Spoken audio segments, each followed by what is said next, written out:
अध्यक्ष महोदय, ये बिल जो हमारे आज नौजवानों के लिए सबसे इम्पोर्टेंट बिल है। लाखों लोग भिवंडी, कल्याण, डोंबिवली, वसई, विरार के परिसर में बड़ी बड़ी कंपनियां, अमेजॉन है, आप फ्लिपकार्ट बोलिए, नायका बोलिए, इसमें काम करते हैं, पर वो डायरेक्टली काम नहीं कर सकते। वो एक लेबर मिनिस्ट्री की सर्टिफाइड लिस्ट होती है लेबर सप्लाई की, वो लोग उसमें उस कंपनी के लिए काम करते हैं। वो सब कॉन्ट्रैक्टर अमेजॉन को एम्प्लॉय प्रोवाइड करता है। इतना बड़ा रैकेट है कि बच्चों को 14,000 से 18,000 के ऊपर पगार नहीं मिलती, लेकिन वो जो सप्लायर है वो कम से कम 25 से 30,000।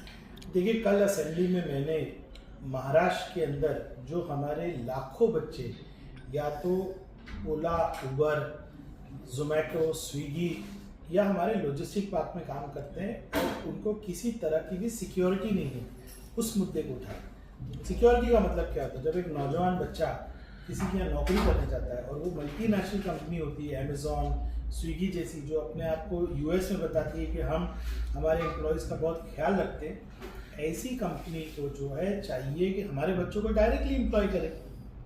ये बीचोले जो होते हैं बीच में, जो जिसको हम कॉन्ट्रैक्टर बोलते हैं, उनके ज़रिए क्यों एम्प्लॉय करते हैं? उनको ना आई कार्ड मिलता है, ना उनको कोई सिक्योरिटी मिलती है। क्या ये कंपनियां हमारे बच्चों के काम और मेहनत के बगैर चल सकती है? नहीं। कंपनियां कौन है?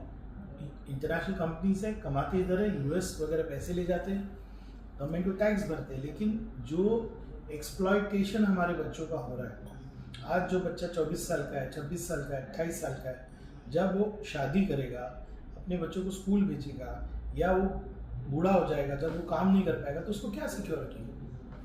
कोई पीएफ नहीं, कोई पेंशन नहीं, कोई मेडिकल लीव नहीं, कोई ट्रांसपोर्ट अलाउंस नहीं, और जो एक्चुअल सैलरी है वो कॉन्ट्रैक्टर को जा रही है। इसको क्या मिल रही है? आधा।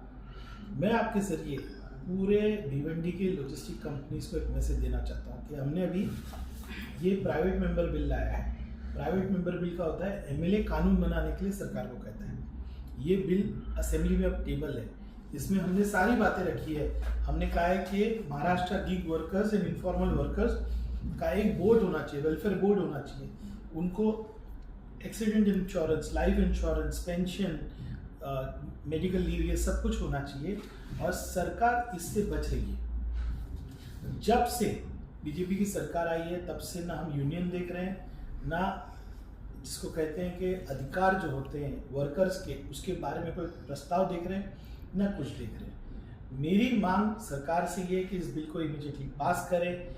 आज ओला उबर में जो मेरा ड्राइवर बच्चा काम करता है, जो 8-8, 10-10 घंटे ड्राइव करता है, उसको कोई सिक्योरिटी नहीं, उसका आगे क्या होगा नहीं मालूम, अपना इंस्टॉलमेंट भर सकेगा कि नहीं मालूम।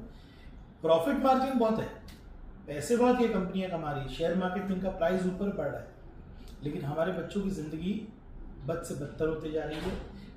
आज का सर्वे कहता है कि 2030 तक करीब 3 करोड़ बच्चे ये काम में हुए, बच्चे मतलब जो नौजवान है, वो पूरे देश में आज जो है गिग वर्कर्स की बात हो रही है, कांग्रेस बात कर रही है, समाजवादी बात कर रही है, लेकिन बीजेपी की तरफ से इस पर कोई बात नहीं, क्योंकि ये बड़ी कंपनीज बीजेपी को चंदा देती है। मैं आपके माध्यम से कहना चाहूँगा खास तौर से भिवंडी की तमाम लॉजिस्टिक कंपनीज को कि आप खुद इंसाफ कीजिए, और इसके लिए हमको कोर्ट, असेंबली, सड़क, जो कुछ करना पड़े हम करेंगे।